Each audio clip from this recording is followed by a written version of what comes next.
Good morning Davao, good morning Mindanao, good morning Philippines, and so on. Magdi-display si Kuya AG guys, kahit sabihin natin na meron tayong iniinda pero medyo okay na. Magkaroon na ni Kuya AG and magdi-display ako hindi lang mabibigat na mga paninda. So ang pinaka-master ni Kuya AJ na i-display is ang ating mga sitserya. Kawawa yung mga sitserya ni Kuya AJ guys dahil wala nang laman ang aking sitseryahan. Ayan po. Bakante na, and ang ating sitserya na stocks na bili namin last na bago ako nagpa-opera is andito pa. Nakatambak pa siya, so need ko siyang dahan-dahanin para ma-display. Anyway, pwede na ako makaupo ng dahan-dahan at saka makatayo ng dahan-dahan. So ito yung pagkaabalahan ni Kuya AJ today, and samahan nyo ako para po ma-display ito. May bago kaming natuklasan or na idea na pag-display ng aming sitserya. Dahil usually ito yung mga napapakita ko sa inyo na gipangat-ngat or gipangkut-kut sa ato ang mga suking alaga diri sa tindahan. So ang naisip namin na paraan para hindi po siya dumikit doon sa screen is hindi na namin siya ilagay dyan sa screen. So dito na lang namin siya ilagay sa mga bitayan, pero medyo malapit sa screen para at least makita pa rin ang ating mga customers. So gawaan ko yan dyan ng bitayan, damihan ko. May nag-react, hindi daw pwede magawa-gawa at mag-akyat-akyat ako doon kasi baka daw delikado pa daw. So okay lang, Dok. Pasensya, Dok, na-overwhelm lang si Kuya AJ guys. Akala ko kaya yun minsan din ang ko guys, ang ginapaning kamutan ni Kuya AJ na dili ko makalimot.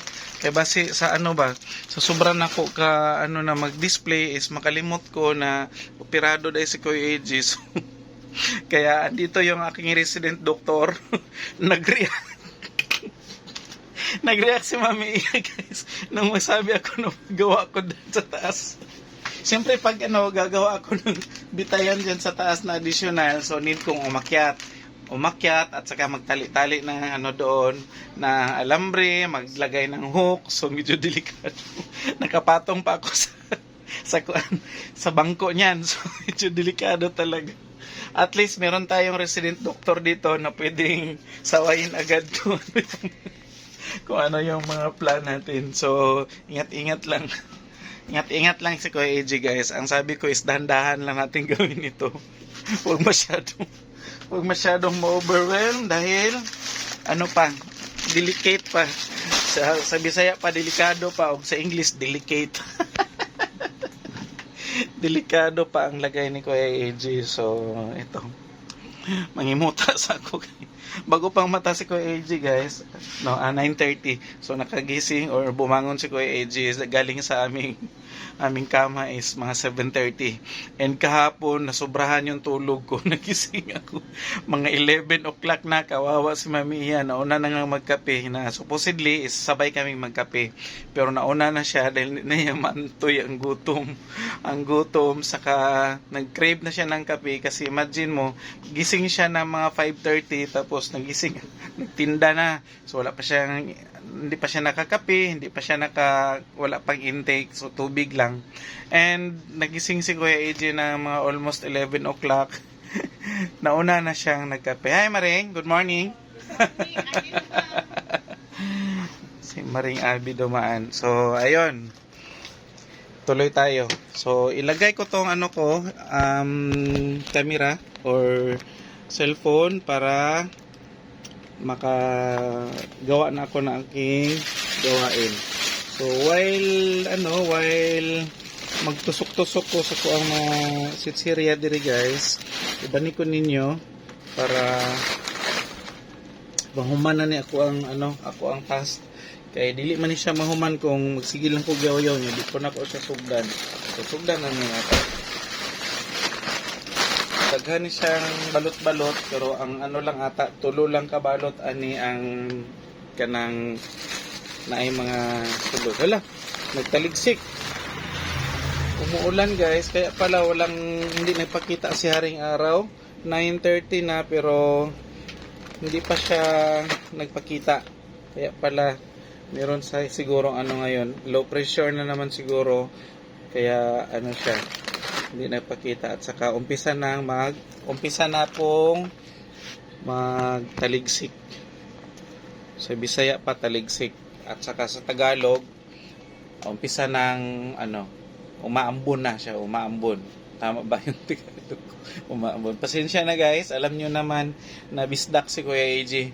Shout out sa tanang mga bisdak diha na mga kasari nato. And shout out din sa ating mga kasari na mga nasa Luzon, nasa Greater Manila area sa GMA at saka sa North Luzon, South Luzon at saka sa Kalakhang, Maynila, yon para na siya. Kasi alam ninyo guys, lalo na yung mga taga-probinsya natin sa Luzon or saan man sila sa province doon sa bandang ang tawag kasi pag kahit nasa nasa Cavite or nasa Pampanga or saan mang dako doon sa Luzon, Manila pa rin ang tawag diyan kung taga Davao ka.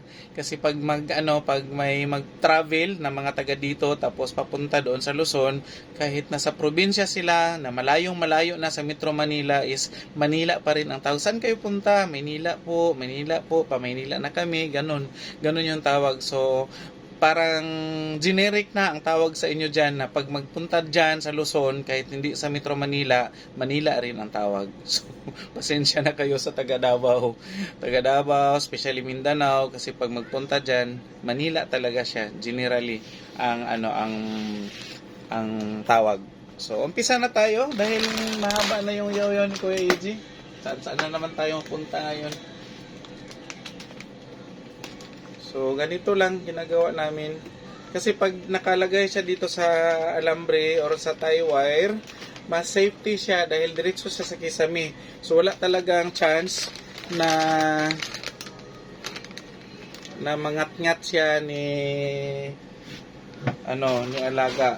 So, ganun na lang ginagawa namin. So, hindi na namin lalagyan dyan sa screen. Ulitin ko AJ para maiwasan. So far medyo okay ang result ng aming ginawang idea na hindi na maglagay doon kasi as of now is meron na lang tayo dito yung mga bubuhit na maliliit at saka may isa na medyo malaki na makalusot siya sa screen kasi ang kanyang size is hindi siya gaanong yung maliliit na katulad ng mga bubuhit at saka hindi rin siya kalakihan or malaki masyado na tulad ng mga galing sa kanal na mga alaga. So makakalusot pa rin siya. Isa na lang siya. Actually nakikita namin siya doon, galing kami sa loob pag naka-close na nasa loob kami and makita namin siya sa bintana sa glass na aali-aligid. So pero hindi siya masyado hindi siya masyadong kung sa Bisaya pag itawag og mangtas ka nang grabe ka og sa wakwak pa grabe ka mangtas, mamugno yun maski so dili ka siya nang nagapang og mga damage, wala siya ka masyadong damages.